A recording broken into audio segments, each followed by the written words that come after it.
Fövqəladə Hallar Nazirliyi tərəfindən Azərbaycan dövlətinin memarı və qurucusu, ümummilli lider Heydər Əliyevin anadan olmasının 103-cü ildönümü ilə əlaqədar tədbir keçirilib.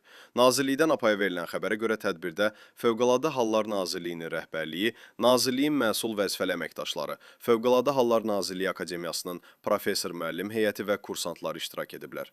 Əvvəlcə ümummilli lider Heydər Əliyevin abidəsi ziyarət edilib.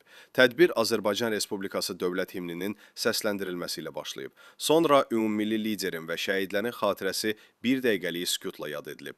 Fövqəladə Hallar Nazirinin müavini general-leytenant Adil Abdullayev çıxışında müasir müstəqil Azərbaycan dövlətinin memarı və qurucusu, dünya siyasi tarixində özünə məxsus yeri olan Ulu Öndər Heydər Əliyevin xalqımız qarşısında müstəsna xidmətlərindən, Azərbaycan dövlətçiliyinin formalaşması və möhkəmlənməsində həlledici rolundan ətraflı bəhs edib.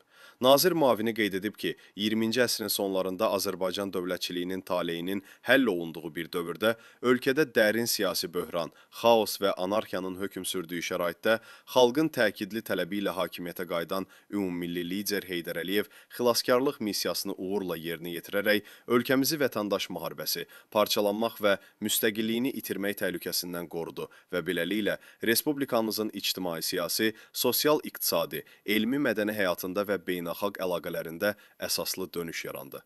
Adil Abdullayev Ulu Öndər Heydər Əliyevin ideyaları əsasında Prezident, Müzəffər Ali Baş Komandan cənab İlham Əliyevin müdrik rəhbərliyi ilə ölkəmizin yola salınan illər ərzində yeni zirvələr fəth etdiyini, Azərbaycan dövlətinin ərazi bütövlüyü və suverenliyinin tam bərpa edildiyini iftixar hissi ilə xatırladıb.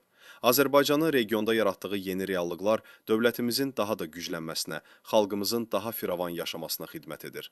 Prezident İlham Əliyevin ən yaxın silahdaşı kimi Azərbaycanın birinci vitse-prezidenti, Heydər Əliyev Fondunun prezidenti Mehriban Əliyevanın birgə səyləri sayəsində müasir Azərbaycan dövlətinin tarixinin ən qüdrətli dövrünü yaşadığını məmnunluq hissi ilə bildirən Adil Abdullayevin sözlərinə görə, ölkəmizin müasir mənzərəsi, dünyanın siyasi sistemində yeri və rolu xalqımızda gələcəyə böyük inam yaradır.